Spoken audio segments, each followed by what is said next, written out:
Hello everyone. Let's continue the chapter framework for preparation and presentation of financial statement.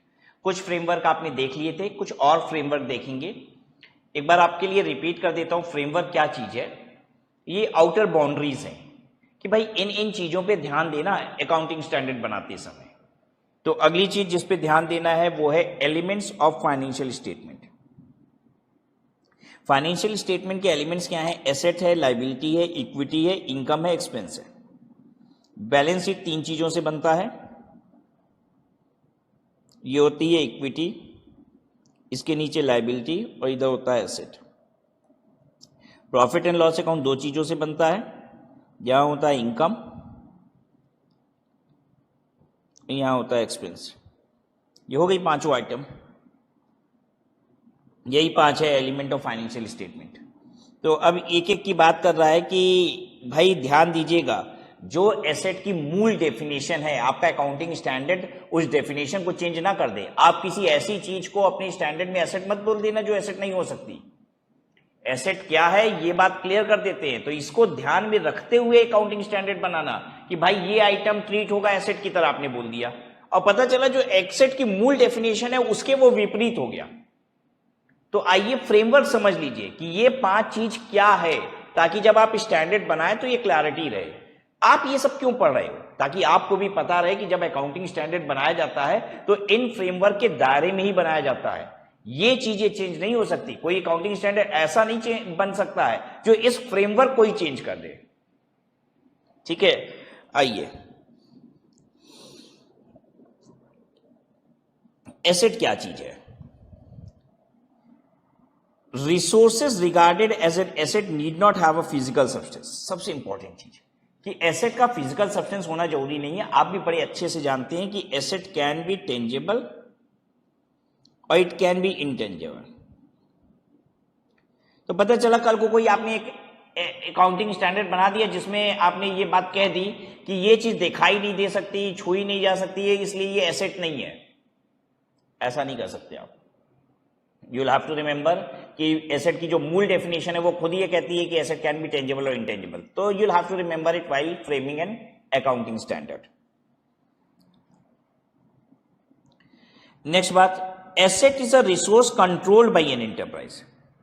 देखिए, asset वो resource होता है, वो चीज होती है जिसको एक एंटरप्राइज कंट्रोल कर सकती है. अगर हम किसी चीज को कंट्रोल कर सकते हैं तो वो मेरी एसेट है. फॉर एग्जाम्पल, मेरे बिजनेस में एक कार है, वो कार मैंने अपनी बीवी के नाम से लिया है.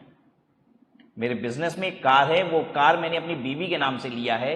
तो क्या वो मेरे बिजनेस की एसेट कहलाएगी क्योंकि कार मैंने बीवी के नाम से लिया है? हां, कहलाएगी. क्यों पता है? क्योंकि मेरा उस पर कंट्रोल है. तो एसेट एक एंटरप्राइज की तब कहलाती है जब एंटरप्राइज का उसके ऊपर कंट्रोल होता है, ना कि लीगल पेपर पे उसका नाम होता है, इसलिए वो एसेट उसकी नहीं कहलाती है. मान लीजिए एक कार है जिसपे मेरा लीगली नाम लिखा हुआ है, लेकिन वो मेरे कंट्रोल में नहीं है, वो कोई और चुरा के ले गया है, तो क्या वो मेरी एसेट कहलाएगी? मेरी बैलेंस शीट में होगी? नहीं, वो तो चोरी हो चुकी है, मेरे कंट्रोल में कहां है, भले वो मेरे नाम से थी. तो what is important for being an asset for your balance sheet purpose is that कि asset should be under your control. बहुत सारे प्रोप्राइटरशिप बिजनेसेस में तो आप देखेंगे कि बीवियों के नाम से ही कार लिया हुआ है. हस्बैंड क्या करता है, बीवी को खुश करने के लिए उसके नाम से कार ले लेता है. बिजनेस में एसेट चल रही है, तो ऐसा थोड़ी ना है कि बिजनेस में उसका डेप्रिसिएशन नहीं मिलेगा, सब कुछ मिलेगा.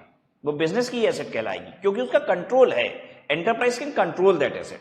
अब आप पूछोगे सर कंट्रोल का मतलब क्या होता है?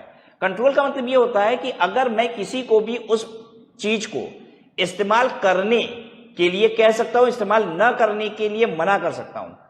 अगर मेरा ऐसा अधिकार उस एसेट के ऊपर है तो मैं उस एसेट को कंट्रोल करता हूं. राइट? भले वो मेरे बीवी के नाम से है कार.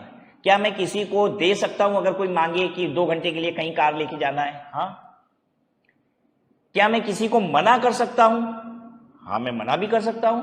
तो मेरा उस कार के ऊपर कंट्रोल है. आगे बात समझिए. तो कहता है कि recognize a resource not owned but controlled by the enterprise.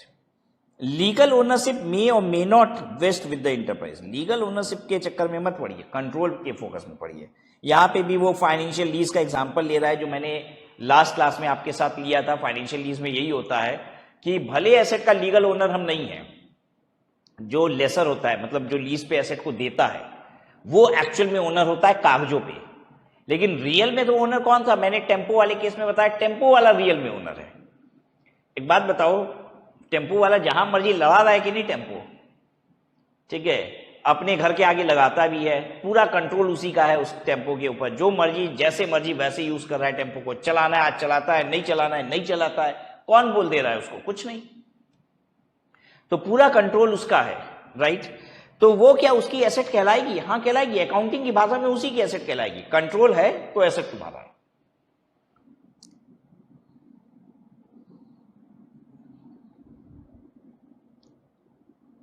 उसी का उल्टा विपरीत बात कि अगर रिसोर्स को आप एसेट नहीं बोल सकते अगर कंट्रोल सफिशिएंट नहीं है, मतलब मेरे नाम से एसेट है लेकिन चोरी करके कोई ले गया है, तो भैया कंट्रोल तुम्हारा नहीं है, तो वो तुम्हारी एसेट नहीं है, भले तुम्हारे नाम से थी तो उससे क्या।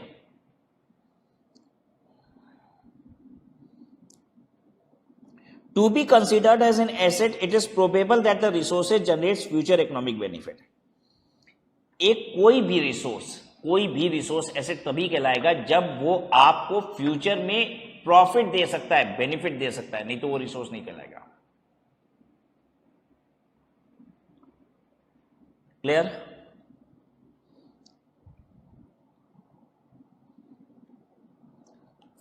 To be considered as an asset, the resource must have a cost of value that can be measured reliably. एक एसेट, एक रिसोर्स एसेट तभी है जब आप उसकी कीमत, उसकी वैल्यू आप रिलायबली बता सकते हो कि ये इतने रुपए की है।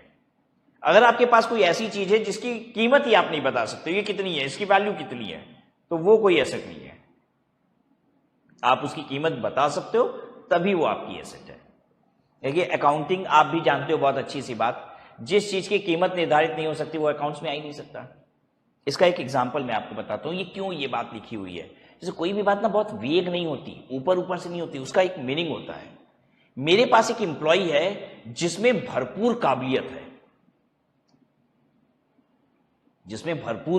है, लेकिन क्या मेरा उस काबिलियत के ऊपर कंट्रोल है?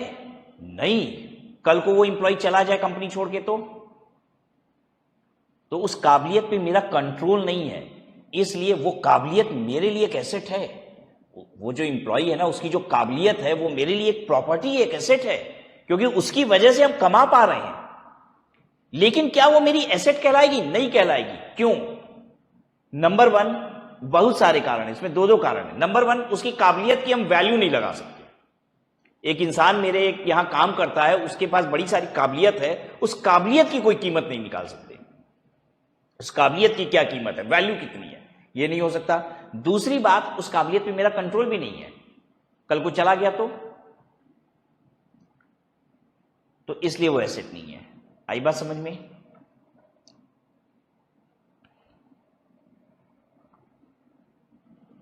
लायबिलिटी क्या होती है? Liability is a present obligation of an enterprise arising from past event. कुछ पहले हुआ था जिसकी वजह से आज एक देनदारी खड़ी हो गई है, एक ऑब्लिगेशन खड़ी हो गई है, क्योंकि पास्ट में कुछ हुआ था, उसी को लायबिलिटी कहते हैं। ठीक है। लायबिलिटी तभी आप कहेंगे is recognised when outflow of economic resources in settlement of a present obligation can be anticipated and the value of outflow can be reliably measured. आप किसी भी चीज को लायबिलिटी तभी कहेंगे जब आप रिलायबली मेजर कर सकते हैं कि इसमें कितना ऑब्लिगेशन आएगा, कितना आउटफ्लो आएगा। मतलब अगर आपको लगता है कि देना तो पड़ेगा लेकिन कितना देना पड़ेगा ये आप जज नहीं कर पा रहे हैं, तो वो लायबिलिटी नहीं है। बस ऐसे समझिए कि पास्ट में कुछ हुआ था जिसकी वजह से मुझे आज कुछ देना पड़ेगा, फ्यूचर में कुछ देना पड़ेगा, यानी कोई ऐसी चीज हुई है जिसकी वजह से मुझे पैसा देना पड़ेगा, और कितना देना पड़ेगा वो मोटा मोटी मैं मेजर कर सकता हूं। ठीक है। लेकिन अगर आप मेजर नहीं कर पा रहे हैं एकदम भी कि कितना पैसा देना पड़ेगा, तो वो लायबिलिटी नहीं है।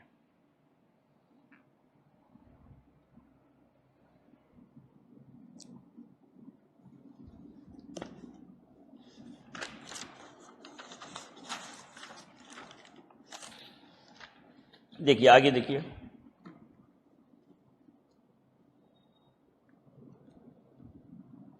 A has entered into a binding agreement with P to buy a custom made machine for ₹40,000. A एक एग्रीमेंट कर रहा है B से, P से, A एक एग्रीमेंट कर रहा है P से कि वो एक कस्टम मेड मशीन बाई करेगा। कस्टम मेड मशीन का मतलब हो गया अपने हिसाब से मशीन बनवा रहा है, मतलब जो मशीन P बेचता है वो मशीन नहीं ले रहा है, अपने हिसाब से उससे मशीन बनवाया है। At the end of a particular year, before the delivery of the machine, A Limited had to change the method of production. अब A Limited ने ऑर्डर तो दे दिया मशीन का अपने हिसाब से कि ऐसे ऐसे भाई बनाना, एकदम अलग तरीके की बनवा रहा है, लेकिन अब उसका प्रोडक्शन मेथड चेंज हो गया है ऑर्डर देने के बाद। New method will not require the machine order, और जो मशीन उसने ऑर्डर दी है 40,000 रुपए में, अब उसकी जरूरत नहीं है। And it will be scraped after the delivery, लेने के बाद उसको फेंकना होगा मशीन को, और फेंकने का कितना पैसा मिलेगा? नील, कुछ मिलेगा नहीं, मतलब कोई कबाड़ी वाला भी नहीं देगा, 1 रुपया नहीं देगा उसको, बल्कि उल्टे उसको ले जाके हम ही को बाहर उठा के फेंक देना होगा, कबाड़ी वाला भी 1 रुपया दे नहीं रहा उसका। ठीक है, अच्छा क्या वो मशीन हमें लेनी पड़ेगी? आंसर इज यस, लेनी पड़ेगी। क्यों? क्योंकि हमने उसको ऑर्डर दिया हुआ है और एकदम कस्टम मेड बनवाए भी है अपने हिसाब से, इसीलिए तो बिक नहीं रहा है मार्केट में। A liability is recognized when outflow of economic resources in settlement of a present obligation can be anticipated and value of outflow can be measured reliably. तो क्या यहाँ पे लाइबिलिटी 40,000 की खड़ी हो गई है? हाँ, लाइबिलिटी 40,000 की खड़ी हो गई है। बदले में जो आ रहा है क्या वो एसेट है? एक मशीन आ रही है, क्या वो एसेट है? नहीं। एसेट पता है किसको कहते हैं? कहते हैं नंबर 1 कंट्रोल होना चाहिए। हाँ भाई कंट्रोल तो था, लेकिन एक बात और लिखी हुई है कि वो फ्यूचर इकोनॉमिक बेनिफिट देना चाहिए, फ्यूचर में वो फायदा देना चाहिए। क्या वो हमें मशीन फायदा देगी? नहीं, मशीन आएगी किसी काम की नहीं है, तो वो एसेट नहीं हो सकती। एसेट की डेफिनेशन में क्या क्या था? एसेट की डेफिनेशन में क्या क्या था? वो टेंजिबल इंटेंजिबल हो सकती है, तो भाई टेंजिबल है, ठीक है। कंट्रोल होना चाहिए एंटरप्राइज का, भाई मशीन आएगी मेरे कंट्रोल में रहेगी, ठीक है। वो फ्यूचर इकोनॉमिक बेनिफिट जनरेट करे, यही तो नहीं है। फ्यूचर इकोनॉमिक बेनिफिट कहां दे रहा है हमें कोई? वो तो अब किसी काम की नहीं है, इस वजह से वो एसेट नहीं है। यानी 40,000 की लाइबिलिटी तो खड़ी होगी, लेकिन कोई एसेट नहीं आएगा। अगर एसेट नहीं आएगा तो ये क्या हो गया? लॉस, ठीक है। तो हम जो पेमेंट करेंगे पी लिमिटेड को, तो एक लाइबिलिटी खड़ी हो रही है, वो एक घाटा है, तो हम सीधे सीधे चार्ज करेंगे पीएल में, उसको हम करेंगे लॉस टू पी लिमिटेड। ये लॉस पीएल में चार्ज हो जाएगा। Loss because of such and such reason, loss on change in production. आप एक नया लेजर बना सकते हैं। टू पी लिमिटेड, एक लाइबिलिटी क्रिएट हो गई पी लिमिटेड के नाम से, और ये लॉस को उठा के पीएल में चार्ज कर दीजिए। आप सीधे सीधे कह सकते हैं कि प्रॉफिट एंड लॉस पीएल मेरा डेबिट होगा, और टू पी लिमिटेड एक लाइबिलिटी क्रिएट होगी। ये एक लाइबिलिटी हो गई और ये घाटा हो गया, हमको लॉस पीएल में चला गया। देखिए ये तो एक बार डेबिट हो रहा है, लॉस और चेंज इन प्रोडक्शन, एक बार क्रेडिट होगा, ये खत्म हो गया। अल्टीमेटली क्या हुआ? PL debit to P limited.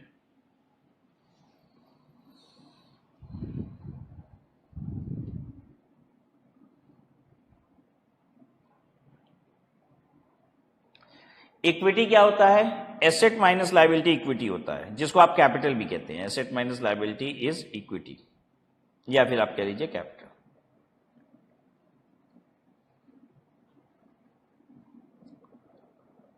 Income क्या आता है? इसमें ज्यादा डिस्कशन करने की जरूरत नहीं है। जो आता है दैट्स इनकम, जो जाता है दैट्स एक्सपेंस, ठीक है।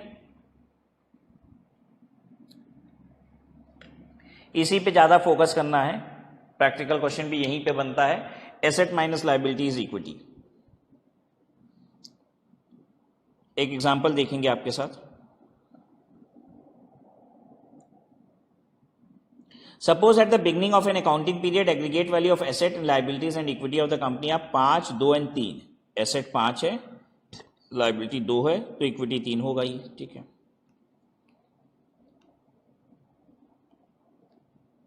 Also suppose that the trader had the following transaction during the accounting period. Capital 20,000 का उसने इंट्रोड्यूस किया। अर्नड इनकम फ्रॉम इन्वेस्टमेंट, कमाया, इन्वेस्टमेंट कुछ किया था उस पर 8,000 रुपए कमाया। Liability of 31,000 was finally settled on payment of 30,000। 30,000 रुपए पेमेंट करके 31,000 रुपए की लाइबिलिटी खत्म हो गई। 31,000 रुपए की देनदारी थी, 30,000 रुपए देके खत्म हो गई। अब ये जो इक्वेशन है इसी के फॉर्म में आपको क्लोजिंग कैपिटल बतानी है। ओपनिंग कैपिटल यानी ओपनिंग इक्विटी 3 थी, क्लोजिंग इक्विटी क्या होगी in this same ratio form, in this equation form. ठीक है, एग्जाम्पल कर रहे हैं, बाद में प्रैक्टिकल क्वेश्चन भी करेंगे आपके साथ जब आप सॉल्व करेंगे। तो देखिए इसको कैसे करते हैं हम कहेंगे ओपनिंग में एसेट थी 5 लाख रुपए की, माइनस, ये माइनस का साइन है, माइनस लायबिलिटी कितना है 2 लाख, और इक्विटी बचा कितना 3 लाख। अब कैपिटल इंट्रोड्यूस का इफेक्ट क्या आएगा, कैपिटल अगर 20,000 रुपए की आई तो इससे क्या होगा, 20,000 रुपए की कैपिटल के आने का मतलब कैपिटल इंट्रोड्यूस किया आपने तो या तो बैंक में डाले होगे पैसा या कैश में डाले होगे, यही तो होता है ना। कैपिटल की एंट्री क्या होती है, कैश अकाउंट डेबिट या bank account debit to capital. तो कैश आता है, कोई लायबिलिटी आ रही है नहीं, कुछ लायबिलिटी से कोई लेना देना, ये एक एसेट बढ़ रहा है। तो इसका असर सिर्फ एसेट पे आता है, 0.20 लाख एसेट बढ़ेगी। तो देखिए एसेट में मैंने 0.20 लाख बढ़ा दिया, 5 की जगह 5.20 कर दिया, लायबिलिटी उतनी है, अब मेरी इक्विटी 3.20 हो गई। कैपिटल इंट्रोड्यूस का जो इफेक्ट आएगा वो होगा एसेट में प्लस हो जाएगा 0.20। आपको यही देखना है कि किसी भी ट्रांजैक्शन का इंपैक्ट एसेट या लायबिलिटी पे कितना है। अर्नड इनकम फ्रॉम इन्वेस्टमेंट 8,000 रुपए, 8,000 रुपए की इन्वेस्टमेंट से इनकम आई तो बैंक बैलेंस बढ़ा होगा 8,000 से, इसका भी असर क्या आएगा, एसेट में प्लस हो जाएगा 0.08। तो 5.2 था, अब ये 5.28 हो जाएगा, लायबिलिटी उतनी रह गई तो इक्विटी हो गया 3.28। आपको एसेट लायबिलिटी पे असर देखना है कितना होगा, ऐसे ही प्रेजेंट किया जाता है। आपको क्वेश्चन जब आएगा ये इस तरीके के क्वेश्चन तो आपसे यही कहेगा कि इक्वेशन फॉर्म में बैलेंस शीट पे इंपैक्ट बताइए। सेटलमेंट ऑफ लायबिलिटी, 31,000 की लायबिलिटी थी तो यानी आपका लायबिलिटी हो जाएगा -0.31 और 30,000 रुपए की आपने पेमेंट कर दी तो बैंक बैलेंस 30,000 से कम हो जाएगा, तो एसेट हो जाएगा -0.30, लायबिलिटी -0.31 होगा लेकिन बैंक से पैसा 0.30 ही माइनस होगा। तो बैंक में -0.30 करो, 5.28 -0.30 4.98 और 2 -0.31 तो 1.69 आएगा, देख लीजिए कर लीजिए।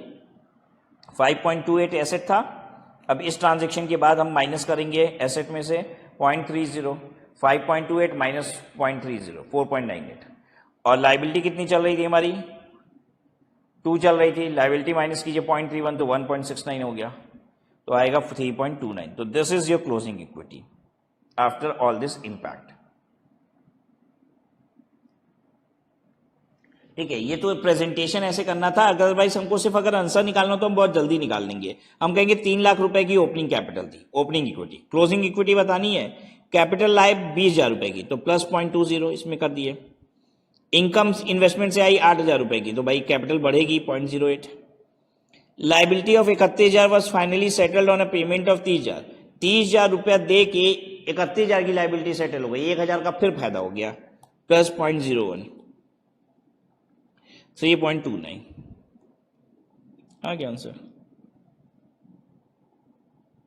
इक्विटी में आप क्या कर सकते हैं, फायदा हुआ घाटा हुआ बस फटाफट ऐसे करिए, कैपिटल बढ़ रही है घट रही है खुद ही पता चल जाएगा।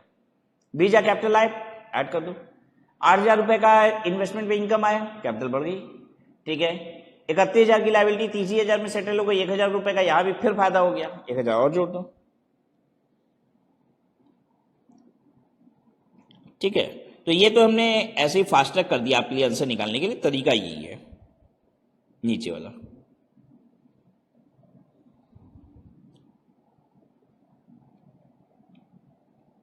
एक और एग्जांपल है हम आपके साथ डिस्कस करना चाहेंगे इसको भी।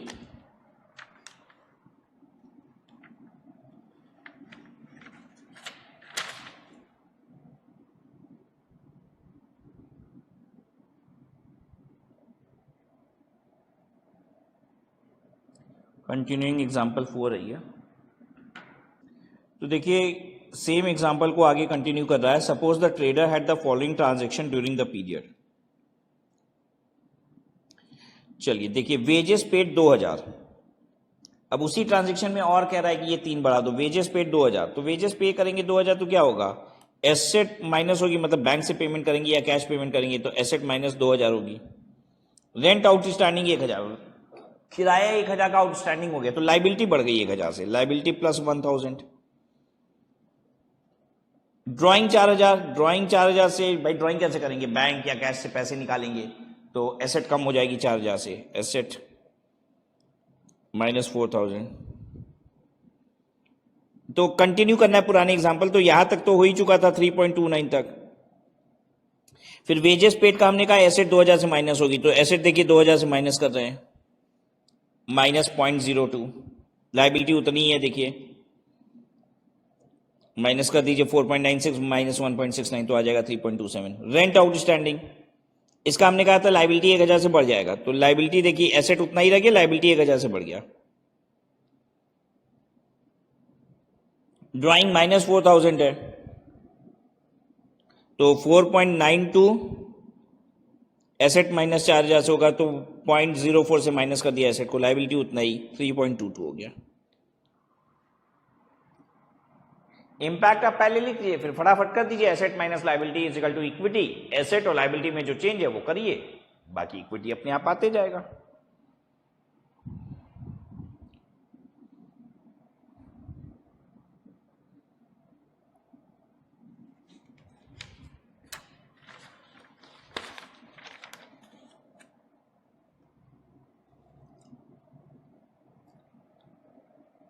मेजरमेंट की देखिए 4 बेसिस होते हैं, ठीक है, ये इस बात का ध्यान देना होगा, कोई नया तरीका मेजरमेंट का नहीं होना चाहिए। एक तो हिस्टोरिकल कॉस्ट, ये क्या चीज है, हिस्टोरिकल कॉस्ट का मतलब होता है ओरिजिनली कितने का आपने किसी भी चीज को एक्वायर किया था। जैसे अगर हम एसेट के रेफरेंस में बात करें तो what is historical cost of an asset, कितने में एसेट खरीदे थे। आज से 10 साल पहले हमने एक मशीन खरीदी थी 5 लाख रुपए की, 10 साल पहले 5 लाख रुपए की एक मशीन खरीदी थी, तो हिस्टोरिकल कॉस्ट हुआ 5 लाख। करेंट कॉस्ट, आज वो मशीन पता है कितने की मिलती है, हम तो 10 साल पहले खरीदे थे ना 5 लाख की, आज पता है कितने की मिलती है, आज 12 लाख की मिलती है, तो करेंट कॉस्ट हो गया 12 लाख। रियलाइजेबल वैल्यू, अगर वो मशीन जो आज आप 5 लाख की जो 10 साल पहले खरीदे थे 5 लाख की, वो आज बेचोगे तो कितना मिलेगा, बेचेंगे तो 3 ही लाख रुपया मिलेगा उसका आज, तो 3 लाख हो गया रियलाइजेबल वैल्यू। प्रेजेंट वैल्यू क्या होता है, उस मशीन की वजह से आप कितना फ्यूचर में कमाओगे उसकी आज की वैल्यू, तो उस मशीन से आप जितना फ्यूचर में कमाओगे उसकी आज की वैल्यू।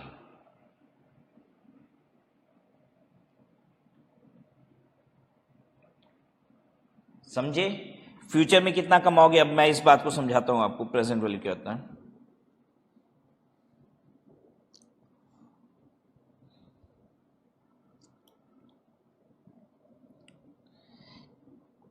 जीरो कहा जाता है हमेशा आज को, ये 1 मतलब 1 साल बाद, 2 का मतलब 2 साल बाद, 3 का मतलब 3 साल बाद, 0 का मतलब होता है एज ऑन डेट, ठीक है।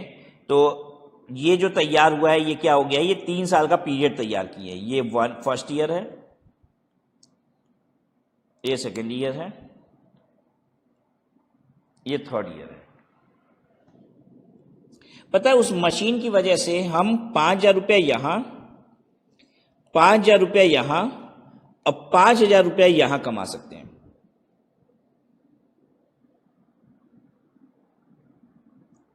बस यही मशीन हमको कमा के दे सकती है, उस मशीन की वजह से हम 5-5 हजार रुपए 3 साल में कमा सकते हैं। तो कहता है इस 5,000 रुपए को पकड़ के लाइए यहां पे, इसकी वैल्यू यहां पे कितनी है, इसकी वैल्यू यहां पे कितनी है और इसकी वैल्यू यहां पे कितनी है। तो ये कैसे निकलेगा,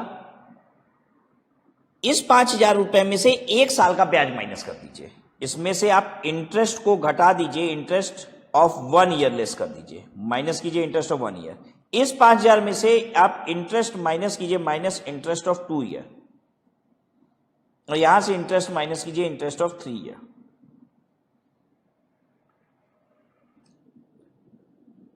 हमको इंटरेस्ट इतना माइनस क्यों करना पड़ेगा, 1 ईयर 2 ईयर और 3 ईयर का इंटरेस्ट माइनस क्यों करना पड़ेगा बताइए। अब ऐसा क्यों कर रहे हैं आप, क्योंकि देखिए ये 5,000 रुपया आपको साल भर बाद मिलेगा, तो उसकी आज की वैल्यू जानिए। ठीक है। तो अब इसके लिए आपको इंटरेस्ट का रेट चाहिए, तो मार्केट का जो रेट ऑफ इंटरेस्ट होता है वो यूज होगा यहाँ पे। अब मान लेते हैं कि अगर मार्केट का रेट ऑफ इंटरेस्ट वो आपके क्वेश्चन में बताएगा हमेशा कि भाई 10% चल रहा है मार्केट में, तो 10% के रेट ऑफ इंटरेस्ट से हमको इसको पीछे लाना है। तो कैसे करेंगे? आपको 5,000 रुपए में मल्टीप्लाई क्या करना पड़ेगा? देखिए हमको 10% से पीछे करना है, तो आप अपने कैलकुलेटर पे टाइप करेंगे 100 डिवाइडेड बाई 110। 10% का रेट है ना, तो 100 डिवाइडेड बाई 100 प्लस रेट करना होता है। देखिए क्या करना होता है, प्रेजेंट वैल्यू जानने के लिए, मतलब अगर पैसा पीछे लाना है, प्रेजेंट वैल्यू का मतलब होता है पीछे लाना, पीछे लाना न,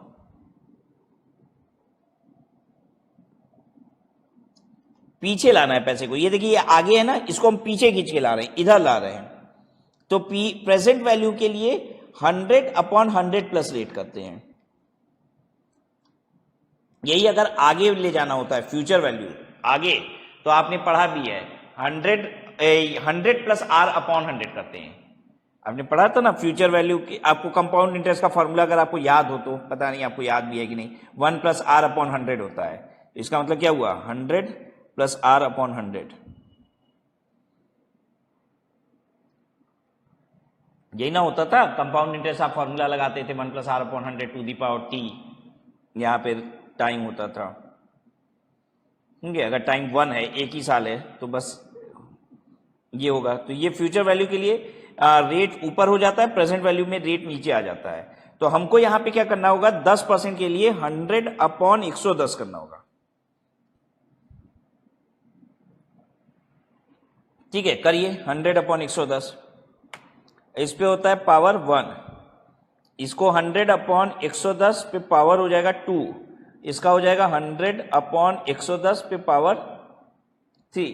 बस आप ऐसे याद रख लीजिए, अगर पीछे करना होता है तो 100/100 प्लस रेट होता है, और आगे बढ़ाना होता है, फ्यूचर वैल्यू निकालना है, रेट बढ़ाना है, इंटरेस्ट यहां घटाना है, इंटरेस्ट जोड़ना होता है, तो क्या करते हैं 100 प्लस रेट अपॉन 100 पे पावर t। पहले साल का है तो 2 दी पावर 1, दूसरे साल का है 2, 3। ठीक है, अब 100/110 कीजिए, कितना आ रहा है,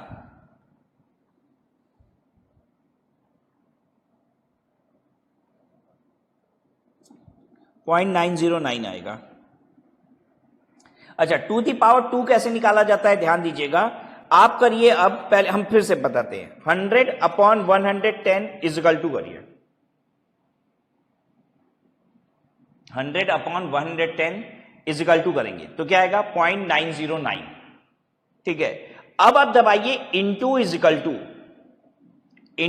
टू दबाइए, ठीक है, तो आ जाएगा 0.826। बस आपने इंटू और इजकल टू दबाया, और अब इधर 2 दी पावर 3 के लिए बस इजकल टू दबाइए एक बार, तो आ रहा है 0.751।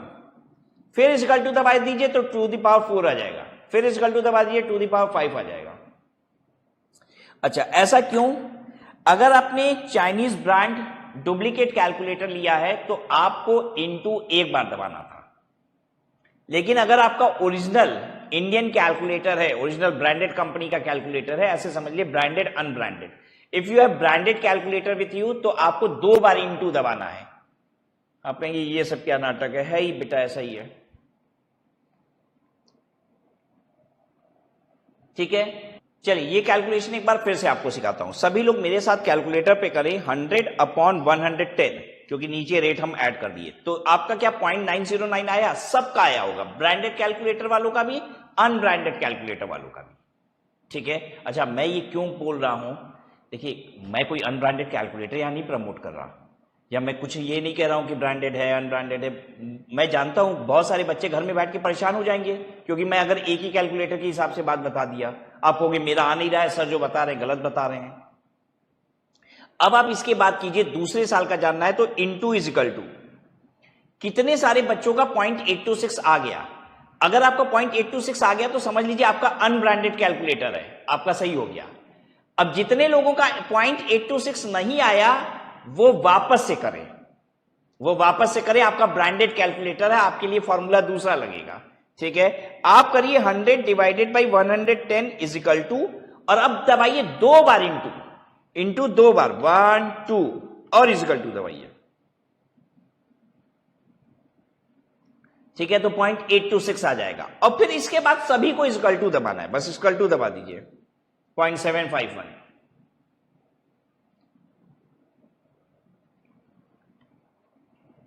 ठीक है।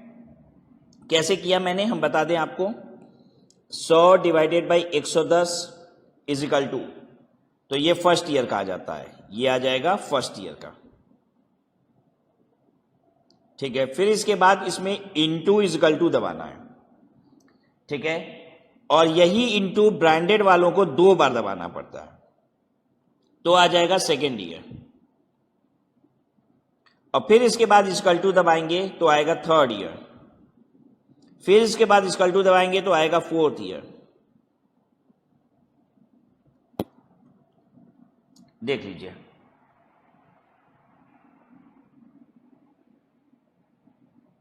अब निकाल दीजिए इसकी वैल्यू, 5000 इंटू 0.909, 5000 इंटू 0.909, ये आया, ये थोड़ा सा मिटाएं क्या, ये नीचे वाला 45, 5000 इंटू 0.826, 4130, 5000 इंटू 0.751, 3755, तीनों को जोड़ दीजिए, 45 प्लस 4130 प्लस 3755, 12430। अच्छा, अब इसका एक शॉर्टकट तरीका भी है। शॉर्टकट तरीका क्या है, देखिए 5000 में आपको मल्टीप्लाई क्या करना था, पहले साल का फैक्टर प्लस दूसरे साल का फैक्टर प्लस तीसरे साल का फैक्टर, यही तो करना था। ये और ये तीनों को ऐड करना था, 5000 से मल्टीप्लाई करना था। तो क्या 3 साल का मिला के टोटल कितना आता है, क्या हम कैलकुलेटर पे निकाल सकते हैं? हाँ, एक साथ में आ जाएगा भाई, यही तो आपने किया है, 0.909, 0.826, 0.751, इसमें मैं 5000 मल्टीप्लाई किया, आपने यही तो काम किया है। तो क्या हम ये चीज एक बार में जान सकते हैं कैलकुलेटर पे, बिना लिखे 0.909, 0.826 ये सब लिखना नहीं है, बस डायरेक्ट सीधे फिगर आ जाए, कैलकुलेटर पे ही आ जाएगी। आप करिए 100 डिवाइडेड बाई 110, तो आपका आएगा 0.909, इंटू इजकल टू कर दीजिए, दूसरे साल का आ गया 0.826, फिर इजकल टू दबा दीजिए, तीसरे साल का आ गया 0.751। अब दबा दीजिए जीटी का बटन, ग्रैंड टोटल, ठीक है, ग्रैंड टोटल दबाइए, ये आ रहा है 2.4868, मल्टीप्लाई कर दीजिए 5000 उसमें, यह आ गया 12430 रुपये। थोड़ा बहुत अंतर आ सकता है पॉइंट्स की वजह से,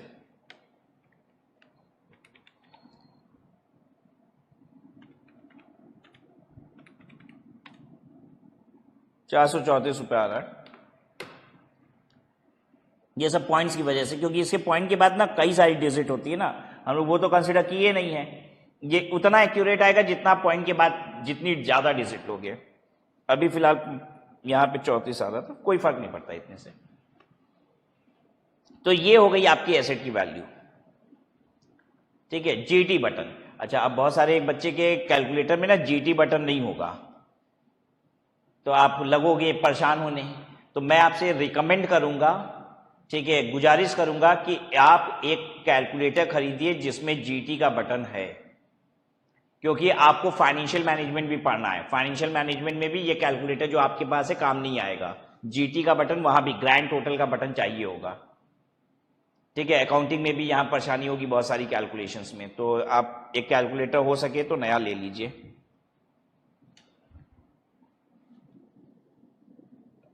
वापस से आइए, तो आपको समझ में आया कि 5 लाख रुपए की मशीन खरीदे थे ओरिजिनली, तो वो हिस्टोरिकल कॉस्ट है। आज मिलेगी वो मशीन 12 लाख की, तो 12 लाख करेंट कॉस्ट है। मशीन जो खरीदे थे वो बिकेगी 3 लाख रुपए में, तो 3 लाख रियलाइजेबल वैल्यू है। और प्रेजेंट वैल्यू का मतलब होता है फ्यूचर में जितना उस मशीन की वजह से कमाओगे उसकी आज की वैल्यू। तो जितना हम फ्यूचर में उस मशीन से कमाएंगे उसकी आज की वैल्यू है 13,434 रुपए, तो ये हो जाएगा प्रेजेंट वैल्यू। क्लियर है?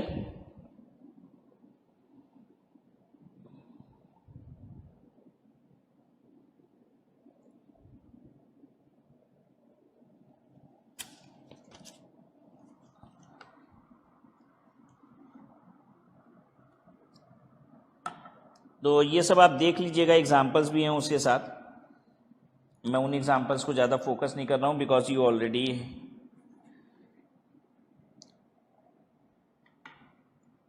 आपने समझ लिया है। ये प्रेजेंट वैल्यू वाला भी मैंने आपको समझा दिया है।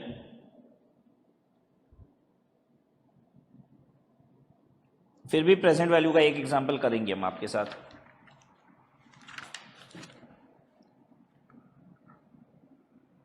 Carrying cost of the machine is 40,000। Carrying cost का मतलब क्या होता है? हिस्टोरिकल कॉस्ट माइनस डेप्रिसिएशन, आज की बैलेंस शीट की value is called carrying cost. Carrying amount मतलब the amount which is carrying in balance sheet, amount carried in balance sheet. Balance sheet में कितना रुपया दिख रहा है, तो कितना रुपया दिखता है? कॉस्ट में से डेप्रिसिएशन घटा दो, उतने का दिखता है मशीन, वही ना होता है। Machine is expected to generate 10,000 net cash inflow. Machine से 10,000 रुपया आपको इनफ्लो आ सकता है। नेट रियलाइजेबल वैल्यू और net selling price of the machine on the current date is 35,000 रुपया। मशीन आज बिकेगी 35,000 रुपए की। Enterprise required earning rate is 10%। हमारा रेट ऑफ अर्निंग 10% है, यानी 10% is the market rate. Enterprise can use the machine to earn 10,000 for 5 year. ये जो 10,000 रुपया आएगा ये 5 साल तक आ सकता है। ठीक है, आपसे चाहता क्या है? Present value of the asset निकालनी है, तो 10,000 रुपए 5 साल तक आएगा। इसका मतलब ये है एग्जाम्पल 8 जो है,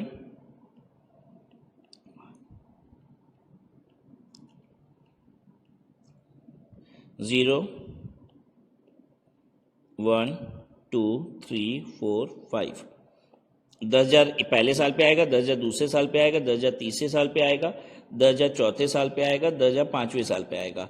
और आपसे क्या कह रहा है? इसकी वैल्यू यहां करो, इसकी वैल्यू यहां करो, इसकी वैल्यू यहां करो, इसकी वैल्यू यहां करो, इसकी वैल्यू यहां करो, जोड़ दो। तो हमको 10,000 रुपए में क्या जोड़ना है? हमें जोड़ना है प्रेजेंट वैल्यू एन्यूटी फैक्टर। ठीक है, जो 0.09 0.909 0.826 आ रहा था पिछली बार, उसको बोलते हैं प्रेजेंट वैल्यू फैक्टर। एक साल का, किसी एक साल का होगा तो उसे फैक्टर बोलेंगे। एन्यूटी का मतलब होता है, एन्यूटी फैक्टर का मतलब जोड़ दिए हो। तो हम यहां पे एन्यूटी फैक्टर निकालेंगे 5 साल का जोड़ के इकट्ठा। आपको मालूम है जीटी बटन लास्ट में दबा देंगे, 5 का निकालने के बाद जोड़ देगा सबको। प्रेजेंट वैल्यू एन्यूटी फैक्टर 10% पे 5 ईयर्स का, ऐसे लिखा जाता है इसको। 10,000 इंटू, आइए 10% पे निकालना है ना, 10% पे कैलकुलेटर पे कीजिए। 100 divided by 110 is equal to 100 divided by 110 is equal to. उसके बाद आपको अपने कैलकुलेटर पे 2 बार इंटू दबाना है कि 1 बार इंटू दबाना है, वो आपको पता है, अकॉर्डिंगली दबा लीजिए जितना दबाना है। इंटू इज इक्वल टू करिए 2 साल, फिर is equal to 3, is equal to 4, is equal to 5। अब दबाएंगे जीटी। मेरे कैलकुलेटर पे आ रहा है 3.79078। क्या आपके भी कैलकुलेटर पे इतना आ रहा है?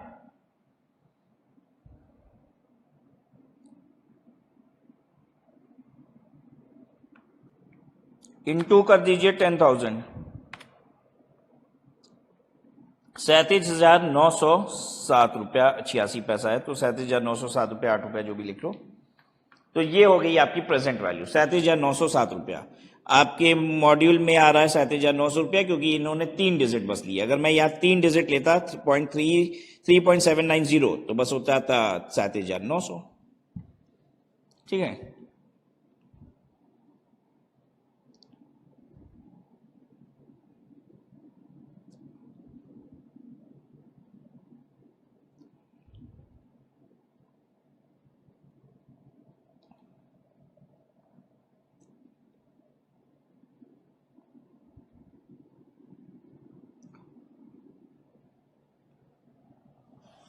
ना उसके बाद कैपिटल मेंटेनेंस,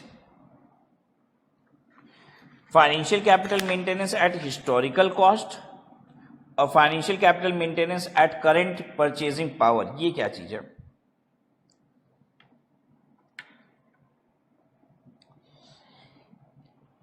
कैपिटल मेंटेनेंस का भी ध्यान देना होगा आपको। अब ये क्या कहना चाहता है, मान लीजिए साल के शुरू में मेरे पास 5,000 रुपए का स्टॉक था, ठीक है, 5,000 रुपए का मेरे पास स्टॉक था, मैंने उसको 7,000 रुपए में बेच दिया, मैंने उसको 7,000 रुपए में बेच दिया। लेकिन जितना स्टॉक मेरे पास स्टार्टिंग में 5,000 रुपए में था, उतना स्टॉक भी आज हम 7,000 रुपए में बेचने के बाद खरीद नहीं पाएंगे, क्योंकि उस स्टॉक को आज हमको मिल रहा है 9,000 रुपए का। तो इसका मतलब यह होता है कि आपने अपनी कैपिटल भी मेंटेन नहीं की। मैं समझाता हूं कैपिटल मेंटेनेंस का मतलब क्या है। मेरे पास ओपनिंग में यानी स्टार्टिंग में 10,000 यूनिट थी कोई एक आइटम की, जो मैंने 10 रुपए के रेट से खरीदी थी। तो कितना रुपया था मेरे पास? 1,00,000 रुपए का माल था, मेरी यही कैपिटल थी, यही मेरी पूंजी थी, 10,000 यूनिट 10 रुपए के रेट से, ठीक है। मैंने इस सारे माल को सेल कर दिया, 10,000 रुपए का यूनिट मैंने सेल कर दिया 13 रुपए के हिसाब से, तो 1,30,000 रुपए आ गए। लेकिन पता है आज स्टॉक अगर ये 10,000 यूनिट में आज खरीदने जाऊंगा तो ये 10,000 यूनिट आज आपको मिल रही है 15 रुपए के रेट से, यानी 1,50,000 रुपए लगेगा।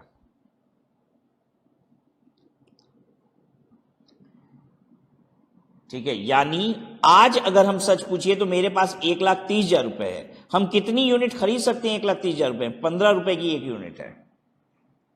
मेरे पास 1,30,000 रुपए ना बेच के आया है, 1,30,000 भागे 15,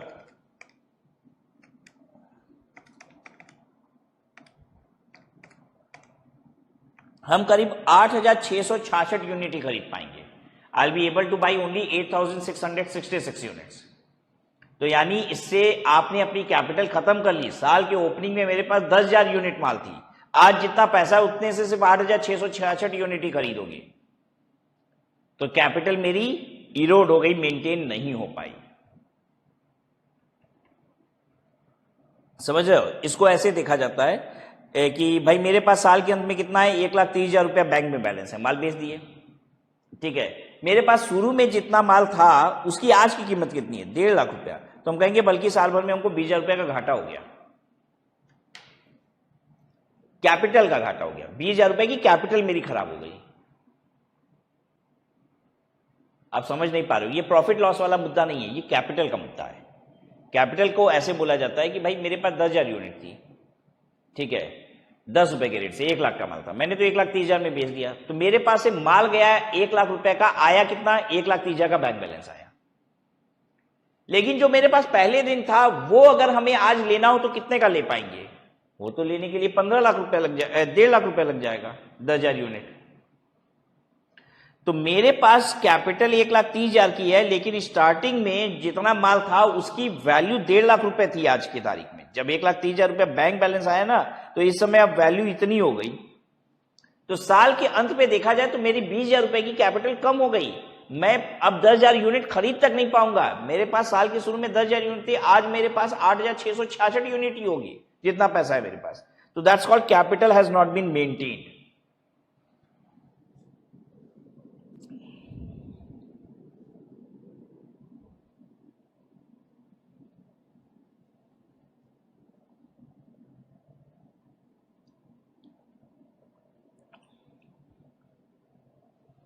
capital maintenance at historical cost. Example से ही देखिए, एक ट्रेडर है जो साल के पहले दिन 12,000 रुपए था उसके पास। कैसे था 12,000 रुपए? 6,000 यूनिट थी एक प्रोडक्ट की 2 रुपए के रेट से, तो 6,000 यूनिट 2 रुपए के 12,000 रुपया। ड्यूरिंग द ईयर उसने ये यूनिट 3 रुपए के रेट से बेच दी और 6,000 रुपया विड्रॉ कर लिया, 6,000 रुपया ड्रॉइंग कर लिया, मतलब घर खर्च कर लिया, मजा ले लिया 6,000 का। तो साल की ओपनिंग इक्विटी क्या थी? ओपनिंग में उसके पास कितना पूंजी था, कैपिटल कितना था? 12,000 रुपए का, 12,000 रुपए का स्टॉक था इस समय, ठीक है ना। ओपनिंग इक्विटी, क्लोजिंग इक्विटी उसके पास बेच के कितना पैसा आया, 18,000 रुपया। 6,000 यूनिट बेचा 3 रुपए के रेट से, 18,000 रुपया आया। और 6,000 रुपया उसने निकाल लिया, उसमें से ड्राइंग कर ली, तो उसके पास साल के अंत पे कितना बचा, 12,000 रुपया। ये 18,000 रुपया बैंक है, ये 6,000 रुपया उसमें से ड्राइंग की, तो क्लोजिंग में उसके पास 12,000 रुपया बचा, ठीक है। तो उसका कैपिटल कुछ बढ़ा क्या, उसका कैपिटल कुछ बढ़ा क्या, नहीं, कैपिटल कुछ नहीं बढ़ा। ये था हिस्टोरिकल कॉस्ट। इस पे हम कॉस्ट ना जो एक्चुअल में थी वही ले रहे हैं, हम ये सब नहीं कर रहे हैं। कैपिटल मेंटेनेंस में हम ये नहीं देख रहे हैं आज की उसकी कीमत, ये वो कुछ नहीं। ये होता है नॉर्मल अकाउंटिंग, जिसको आप नॉर्मल कहते हो। ये है नॉर्मल अकाउंट्स कि कैपिटल कैसे देखा जाता है। हमने कुछ भी बढ़ाया नहीं, हमने कैपिटल अपनी क्रिएट नहीं की यहां पे।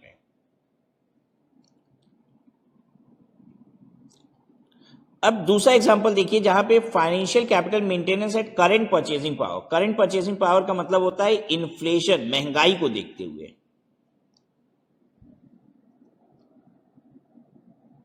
ठीक है, महंगाई को देखते हुए, ठीक है। महंगाई कैसे नापी जाती है मैं आपको बताऊं। महंगाई में बोला जाता है इंडेक्स। महंगाई में क्या बोला जाता है, इंडेक्स। जैसे अगर हम ये बोलेंगे कि इस साल का मेरा इंडेक्स 130 है, तो इसका मतलब हुआ पिछले साल से आपका जो 30% महंगाई बढ़ गई है। मतलब बेस को हमेशा 100 माना जाता है। जैसे हम कहेंगे इस बार प्राइस इंडेक्स जो है ना 105 हो गया है, तो ये बेस को हमेशा 100 होता है, 105 का मतलब 5% महंगा हो गया है। 130 हम बोलेंगे इंडेक्सेस 130 हो गया है, तो मतलब कि 30% महंगाई बढ़ गई है।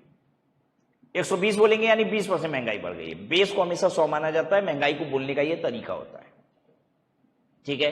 अगर हम बोलेंगे इंडेक्सेस 94 है, 94, इसका मतलब 6% महंगाई कम हो गई है। और 104 बोलेंगे तो 4% महंगाई बढ़ गई है, ये मतलब हुआ।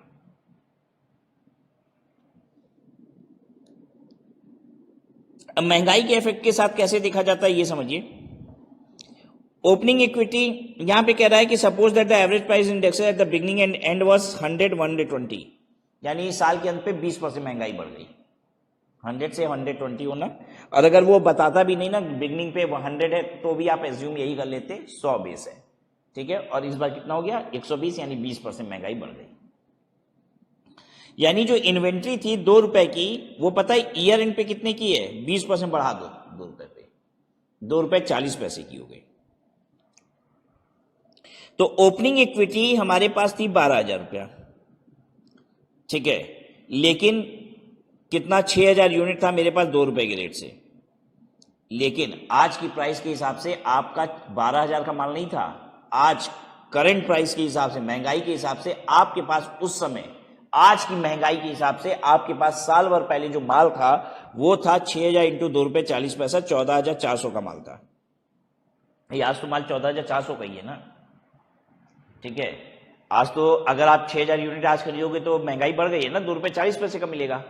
तो आज के हिसाब से महंगाई का इंपैक्ट लगा के देखा जाए तो मेरे पास साल भर पहले जो माल था वो 14,400 का था, और मेरे पास साल के अंत पे भी बचा कितना, हमने 18,000 रुपए का माल बेचा, 6,000 रुपया खा गए, उसमें से 12,000 रुपए बचा। यानी हम अपनी कैपिटल को कम कर दिए। अब तो 12,000 में उतना माल खरीद भी नहीं पाएंगे। मेरे पास 2,400 रुपए की कैपिटल कम हो गई मेरी, ऐसे समझिए। हम कहेंगे 12,000 रुपया मेरे पास साल के अंत में बचा, और 14,400 का मेरे पास ओपनिंग में था, 2,400 का घाटा हो गया। ये होता है महंगाई। महंगाई के हिसाब से कैपिटल मेंटेनेंस। पहला वाला जो हमने किया था वो हिस्टोरिकल कैपिटल मेंटेनेंस था, भाई जो एक्चुअल है वही। अब दूसरा वाला जो हम कर रहे हैं ये कौन सा कैपिटल मेंटेनेंस है, इन्फ्लेशन इफेक्ट, परचेजिंग पावर के हिसाब से। तो आपके पास जो ओरिजिनल माल था ना वो आज के हिसाब से देखो भाई कितने रुपए का माल था, और आज कैपिटल कितनी बचाए हो, 12,000 रुपए की आज कैपिटल बचाए हो। 14,400 रुपए का माल तो तुम्हारे पास स्टार्टिंग में ही था, 2,400 रुपए का घाटा हो गया। अच्छा, जब हम महंगाई का इफेक्ट लगाते हैं, क्या सचमुच ये जो माल है ये 2 रुपए 40 पैसे का हो गया होगा? नहीं, अरे ध्यान से सुनो, हो सकता है ये जो माल है ये 2 रुपए 40 पैसे की जगह हो सकता है 2.5 रुपए का हो गया, हो सकता है 3 रुपए का हो गया, हो सकता है 2 ही रुपए का हो। महंगाई का जो रेट होता है वो एवरेज रेट होता है। क्या ये बात मालूम है आपको? जैसे क्या आपने कभी टीवी में सुना सरकार कहती है हमारा 10% से इन्फ्लेशन भाग गया है, महंगाई 10% भाग गई है? सुना है कभी? तो इसका मतलब क्या सब चीज 10% बढ़ गया? आटा भी 10% बढ़ा, चावल भी 10% बढ़ा, मैदा भी 10% बढ़ा, टमाटर भी 10% बढ़ा? ऐसा थोड़ी ना होता है यार। कोई 40% बढ़ गया होगा, कोई 20% बढ़ गया होगा, कुछ चीजें सस्ती भी हो गई होंगी। सबका मिला के एवरेज इफेक्ट क्या है कि 10% महंगाई बढ़ गई। तो यहां पे हम महंगाई के हिसाब से बात कर रहे हैं। सच पूछो तो वो माल 2 रुपए 40 पैसे का नहीं हुआ है, वो ज्यादा या कम भी हो सकता है हुआ हो। अब एक तीसरा तरीका होता है, यहां महंगाई के हिसाब से देखा जाता है। अब तीसरा क्या होता है? Physical capital maintenance. इसमें उस माल की एक्चुअल वैल्यू देखेंगे, करेंट कॉस्ट देखेंगे। वो 2.40 का हो सकता है ना हुआ, वो तो महंगाई लगा दी ना, या 20% महंगाई बढ़ी तो हमने मान लिया कि 2.40 का वो हो गया। अरे हुआ थोड़ी ना है 2.40 का, एक्चुअल में कितने का हुआ है ये तीसरे एग्जांपल में देखते हैं। कह रहा है एक्चुअल में वो 2.5 रुपया का हो गया। तो ये फिजिकल कैपिटल मेंटेनेंस में आप कहेंगे 2.5 रुपया का माल है भाई मेरे पास, यानी स्टार्टिंग में 6,000 इंटू 2.5 रुपया 15,000 का माल था। अरे खरीदे 2,000 का था, लेकिन यार ऐसे समझो वो माल तो 2.5 रुपया का है ना आज की तारीख में, ठीक है? अब थोड़ी ना तुम 2 रुपया का खरीद पाओगे, तो तुम्हारी कैपिटल तो अब जितना पैसा तुम बचाए उतने से उतना माल खरीद ही नहीं पाओगे, तुम्हारी कैपिटल कम हो गई। ऐसे समझो हम साल भर पहले एक बिस्सा जमीन बेचे 10 लाख रुपए में। ध्यान से समझिएगा, हमने एक बिस्सा जमीन बेची। बिस्सा मेजरमेंट का तरीका होता है, जो बच्चे समझ पा रहे हैं वो समझे, नहीं समझ पा रहे हैं वो समझे कि एक पर्टिकुलर एरिया को बिस्सा कहते हैं। मैंने एक बिस्सा जमीन बेची 10 लाख रुपए की, ठीक है? अब बेच के 10 लाख रुपए मेरे पास आ गया। आज वही जमीन आधा बिस्सा मिल रही है 10 लाख रुपए में, ठीक है? तो एक बात बताइए, मेरी कैपिटल कम हो गई कि ज्यादा हो गई? अरे भाई साहब ये मत कहिए कि जमीन बेचे थे 10 लाख रुपए की, 10 लाख रुपए आ गया बैंक में, बराबर है कैपिटल। पहले जमीन था 10 लाख का, बैंक में 10 लाख रुपए नहीं। अरे वारी वो एक बिस्सा जमीन आज की तारीख में 20 लाख रुपए की है। तो आपके पास 20 लाख रुपए की चीज थी उस समय साल भर पहले, और आज आप कितने पे हो गए? 10 लाख रुपए पे हो गए, क्योंकि 10 लाख रुपए ही बैंक में है। ये होता है physical capital maintenance. Physical capital में एक्चुअल वैल्यू लेते हैं। तो हम कहेंगे ओपनिंग स्टॉक करेंट कॉस्ट पे कितनी है? 6,000 इंटू 2.5 15,000 रुपया। मेरे पास क्लोजिंग में कितना बचा? 18,000 रुपए का माल बेचे थे, 6,000 इंटू 3 और 6,000 रुपया खा पी गए थे, ड्रॉइंग कर लिए थे, तो 12,000 रुपया बचा है, ठीक है? तो 15,000 रुपए का ओपनिंग में था, 12,000 रुपए का अब है, माइनस 3,000 हो गया, मेरी कैपिटल माइनस 3,000 हो गई। ये हुआ फिजिकल कैपिटल मेंटेनेंस। और वो दूसरा, उसके पहले वाला क्या था? परचेजिंग पावर कैपिटल मेंटेनेंस था। परचेजिंग पावर मतलब होता है इन्फ्लेशन, इन्फ्लेशन अफेक्टेड। तो इन्फ्लेशन अफेक्टेड में इन्फ्लेशन के रेट से बस एडजस्ट कर देते हैं, एक्चुअल प्राइस नहीं देखते हैं कि माल कितने का हो गया है।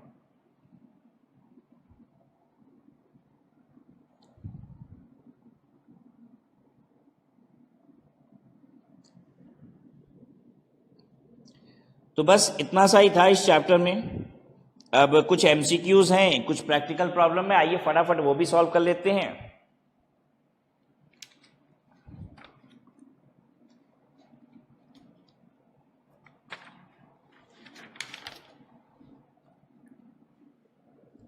Going concern concept assumes that, going concern का कॉन्सेप्ट क्या एज्यूम करता है? The business can continue in operational existence for the foreseeable future, cannot continue for foreseeable future, is continuing to be profitable, will not be able to earn profit। क्या है going concern का मतलब? होता है company चलेगी, कमाएगी नहीं कमाएगी ये सब नहीं होता। गोइंग कंसर्न में will run for the foreseeable future. Principal characteristic of financial statement इसमें से क्या है? रेलेवेंस और रिलायबिलिटी इसमें से दिख रहा है दोनों। ये था प्रिंसिपल कैरेक्टरिस्टिक में। रेलेवेंस याद है ना, जो हमने कहा था टाइमलीनेस एंड कॉस्ट, दोनों चीज बहुत इंपॉर्टेंट है। समय पे काम हो, पैसा कम लगे, तो ये होता है रेलेवेंस, ठीक है? अरे यार बढ़िया चीज है, ठीक है? कोई कहे ये कैमरा ना बहुत शानदार है, तो क्या वो रेलेवेंट है? अरे भाई, हम जो कैमरा लगा रखे हैं ना वो 2 लाख रुपया का है, और वो जो कैमरा बहुत शानदार जिसको बोल रहे हो वो 20 लाख रुपया का है, तो रेलेवेंस थोड़ी ना है। अच्छा है, हम कहां मना कर रहे हैं यार, वो रेलेवेंस नहीं है। ठीक है। दूसरी बात, टाइमलीनेस इज वेरी इंपॉर्टेंट। जो कैमरा, 2 कैमरा है मेरे पास, एक कैमरा अभी तुरंत इंस्टॉल हो जाएगा, एक कैमरा है वो 1 महीने बाद इंस्टॉल होगा। तो यार 1 महीने बाद इंस्टॉल होगा तो रिकॉर्डिंग भी तो 1 महीने बाद होगी, तो जो अभी तुरंत हो सकता है दैट इज मोर रेलिवेंट। तो this is what relevance says. One of the all of the following are components of financial statement except financial statement का component क्या नहीं है इसमें से? Human responsibility report, social responsibility report भी financial statement का अब हिस्सा हो चुकी है, जिसमें आप ये बताती है कंपनी CSR एक्टिविटीज वगैरह बताती है कि भाई हम क्या क्या और कर रहे हैं, हम सोसाइटी के लिए क्या कर रहे हैं। आपने सुना है कॉर्पोरेट सोशल रिस्पॉन्सिबिलिटी, CSR। हर कंपनी को जो जिसका टर्नओवर एक स्पेसिफाइड लिमिट से ज़्यादा है उसको अपने प्रॉफिट का 3% निकालना पड़ता है और खर्च करना पड़ता है समाज के ऊपर, सोसाइटी के ऊपर।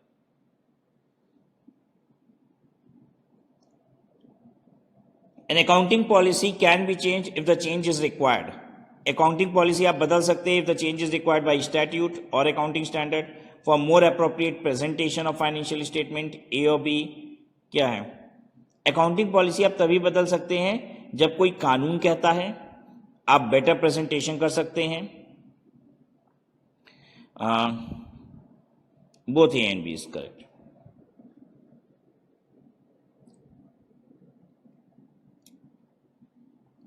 Value of equity may change due to, equity की वैल्यू कब चेंज हो जाएगी? कंट्रीब्यूशन फ्रॉम और डिस्ट्रीब्यूशन टू इक्विटी पार्टिसिपेंट। हाँ, इक्विटी पार्टिसिपेंट यानी कि इक्विटी शेयर होल्डर से पैसा आ जाए और चला जाए तो इक्विटी की वैल्यू चेंज हो जाएगी। हाँ, इनकम अर्न किए, हाँ तो बढ़ेगा भाई इक्विटी। एक्सपेंसेस इनकर किए, खर्चा किए तो इक्विटी गिरेगी। इफेक्ट तो आएगा सभी से, तीनों से, तो D is the correct answer.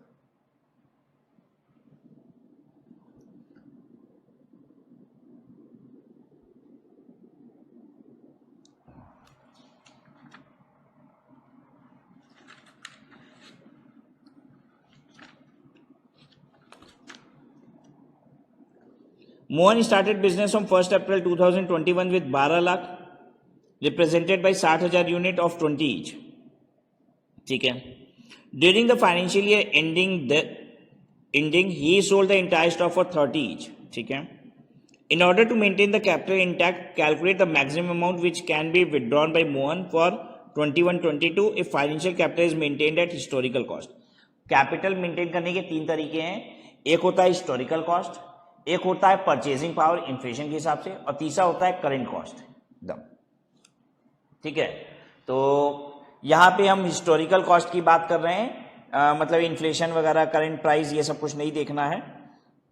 तो मेरे पास ओपनिंग में 12 लाख रुपए था, माल बेच के मेरे पास कितना पैसा आ गया? 60,000 यूनिट 30 रुपए के रेट से। तो देखिए इसको ऐसे लिखेंगे,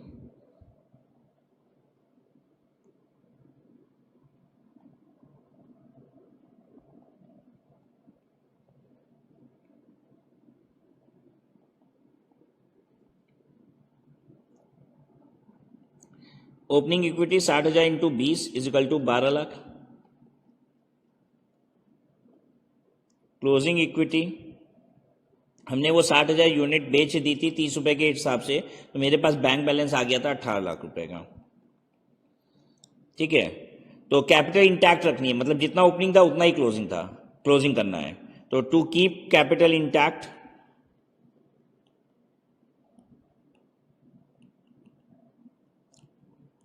इंटैक्ट का मतलब बराबर रखना है, to keep capital intact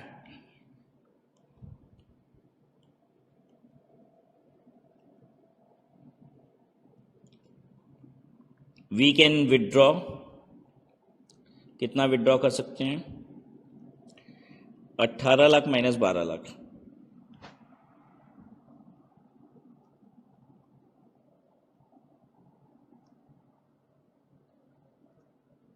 6 lakh withdraw कर लीजिए। ठीक है,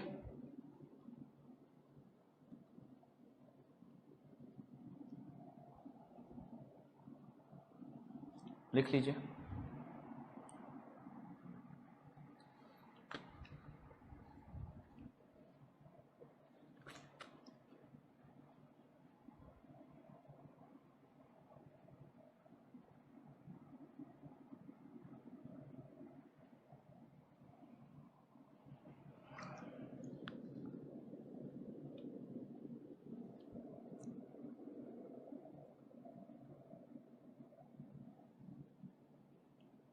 क्वेश्चन 2 देखिए, opening balance sheet of mister A is showing the aggregate value of asset liabilities and equity 8 lakh, 3 lakh, 5 lakh. Asset 8 lakh, liability 3 lakh, तो ऑब्वियसली इक्विटी 5 लाख होगी। During the accounting period A has the following transaction, ये transaction हुए हैं। You are required to show the effect, यहाँ पे अब you are required to show the effect of above transaction on balance sheet in the form of asset minus liability is equal to equity. याद है इस format में हम लोग ने किया था, asset minus liability is equal to equity. तो हर ट्रांजेक्शन का इफेक्ट क्या आएगा ये देखिए। पहले on 10% dividend on 2000 equity share held of ₹100 each। 100 रुपए का इक्विटी शेयर है, इस पे 10 रुपए डिविडेंड अर्न किए यानी 10 रुपए, तो 2000 इक्विटी शेयर पे हम 20,000 रुपए अर्न कर लिए हैं। 20,000 लैक्स में करेंगे तो 0.20 हुआ, तो इससे हमारा एसेट बढ़ जाएगा भाई। डिविडेंड आया है 0.20। फिर से बोल दे रहे, ध्यान से सुन लीजिए। 10% डिविडेंड 100 रुपए के शेयर का, यानी 10 रुपए डिविडेंड हुआ। 2000 शेयर पे डिविडेंड आ गया 20,000 रुपया, ठीक है। तो 20,000 लैक्स में हमको लिखना है ना, तो वो 0.20 से एसेट बढ़ जाएगी। बैंक में ही पैसा आया होगा डिविडेंड का।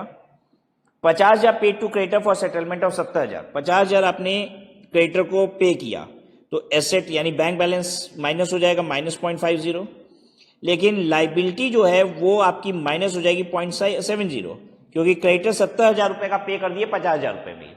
तो क्रेडिटर यानी लाइबिलिटी 70,000 से कम हुई और एसेट बैंक बैलेंस हमारा कम हुआ कितने से? 50,000 से।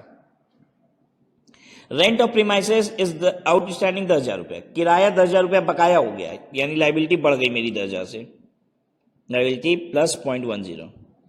ए विड्यू 9,000 फॉर पर्सनल यूज, खा पी गए 9,000 रुपया, तो इससे क्या हुआ भाई? कैसे विड्रॉ किए होगे? बैंक कैश कुछ तो विड्रॉ किए होगे, एसेट कम होगी -0.09। यही करना है, सजा दूं, फॉर्मेट दे दें हम आपको।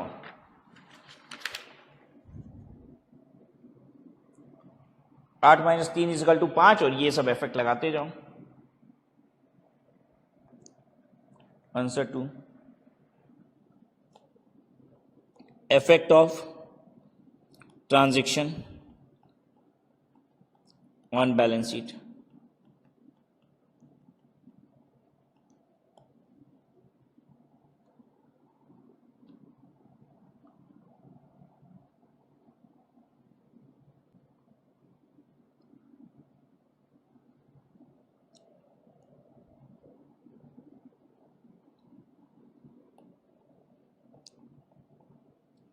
पर्टिकुलर एसेट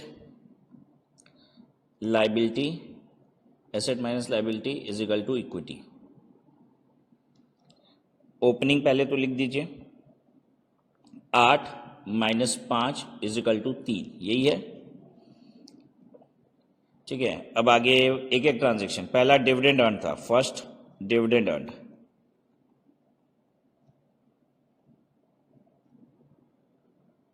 .20 ऐड करना है इसमें, एसेट में ऐड होगा, यही बोला था ना हमने। कहाँ गया भाई? हाँ, 0.20 एसेट में ऐड होगा, 0.20। ये लाइबिलिटी ऐसे ही रहेगी, ये हो गया 3.3020।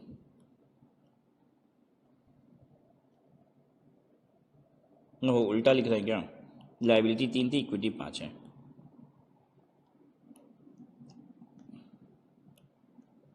ये हो गया 5.20। सेटलमेंट ऑफ क्रेडिटर हुआ,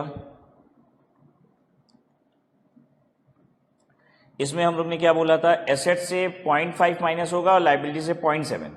एसेट से 0.5 माइनस करो तो 8.2 माइनस 0.5 तो 7.70 होगा, और लाइबिलिटी से 0.7 माइनस करना है तो 2.30 हो गया।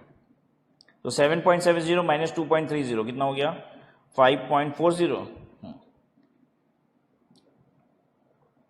तीसरा रेंट आउटस्टैंडिंग। रेंट आउटस्टैंडिंग में भाई रेंट का खर्चा बढ़ गया, लाइबिलिटी मेरी ये क्रिएट हो गई 0.10 की, तो ये तो एज इट इज रहेगा। लाइबिलिटी एक खड़ी हो गई है 0.10 की, 5.30 क्या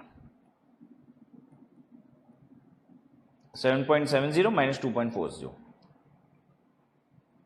देखिए रेंट हमने पे किया 10,000 रुपये, ये नहीं बोल रहा है, रेंट की लाइबिलिटी खड़ी हो गई है, कहता रेंट पे की हो 10,000 रुपया। तो फिर हम क्या करते हैं, तो कहते हैं कि पे किए ना, बैंक बैलेंस कम हुआ है 10,000 रुपये से, तो बैंक बैलेंस 10,000 कम करते हैं।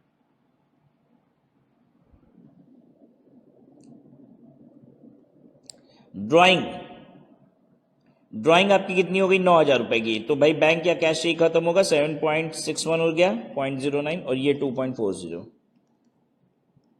5.21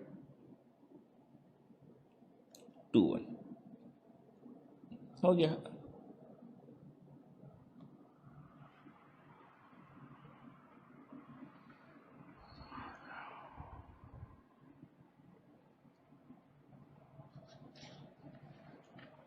ठीक है, कोई दिक्कत तो नहीं है।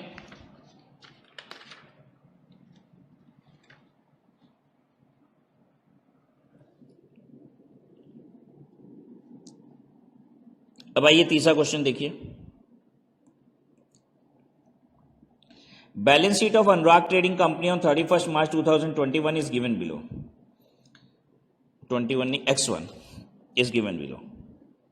Capital, profit and loss account, loan, trade payable, property plant equipment, stock, trade receivable, deferred expenditure, bank. ऐसा ही मोटा मोटी एग्जांपल भी किए थे हम लोग। Remaining life of the property plant and equipment is 5 year with even use. Net realisable value of plant and machinery, property plant equipment on this was 64,000। अच्छा, बनाना कौन सा है ये देख लेते हैं पहले। Prepare profit and loss account for the year ended this by assuming it is not a going concern. Not a going concern में पीएल बनाना है हमें। अच्छा, PL not a going concern, ठीक है भाई, नॉट अ गोइंग कंसर्न में बनाना है, तो सब चीज रियलाइजेबल वैल्यू पे ईयर एंड में आनी चाहिए।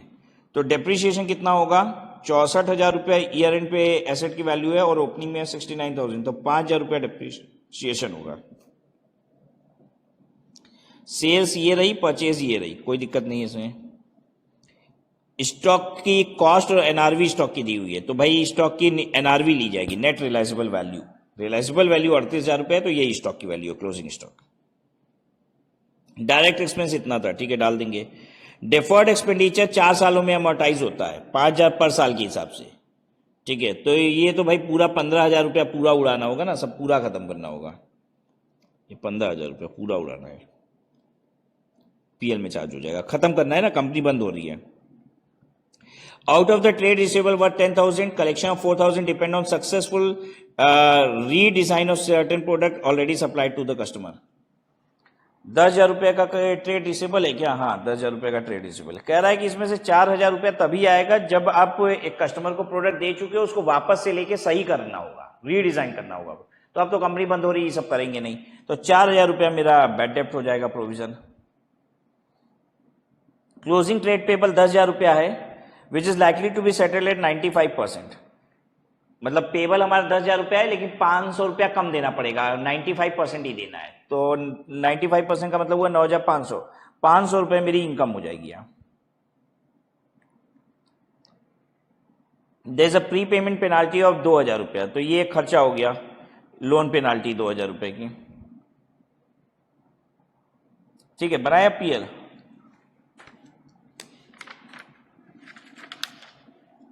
ये स्टॉक जो है ये ओपनिंग स्टॉक हो गया हमारा, पिछले साल का क्लोजिंग।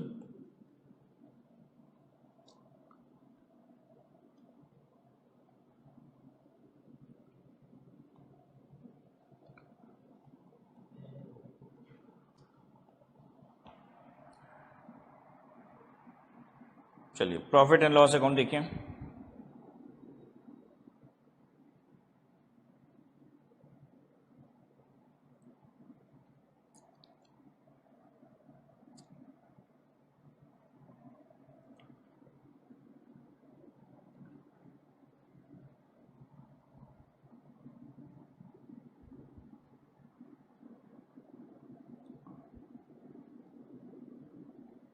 टू ओपनिंग स्टॉक जो लास्ट बैलेंस शीट दी हुई थी उसमें 36,000 रुपये दिया हुआ है, तो वो लिख दिया। टू परचेजेस, पॉइंट नंबर 2 में आपको दिया हुआ है परचेजेस 4,50,000 और सेल कितनी दी थी?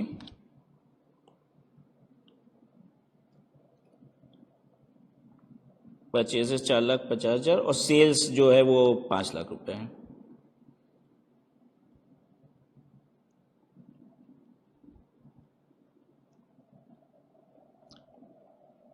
जनरल एक्सपेंस कह रहा था 16,500 रुपये का, डाल दीजिए।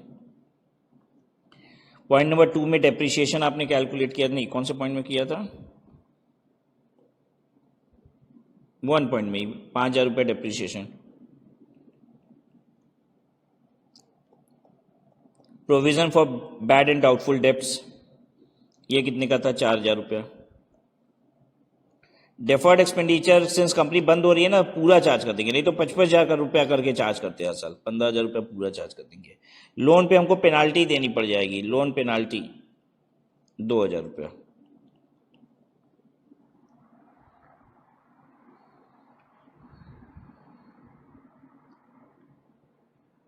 ठीक है, और ट्रेड पेबल से हमको फायदा हो गया 500 रुपए का, ट्रेड पेबल से फायदा हो गया, ये इनकम हो गई थी ना 500 रुपए। ट्रेड पेबल,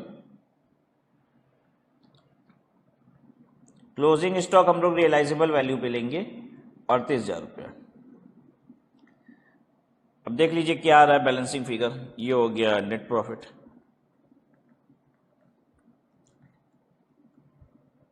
$5,38,500 जोड़ दूं मैं भी, 36,000, 4,50,000, 16,500, 5,000, 4,000, 15,000, 2,000, 5,28,500, तो 10,000 रुपये यानी नेट प्रॉफिट है। 10,000 रुपये नेट प्रॉफिट हो गया।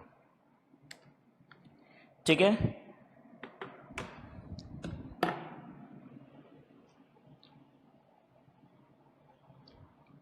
सो इतना ही था इस चैप्टर में, राइट।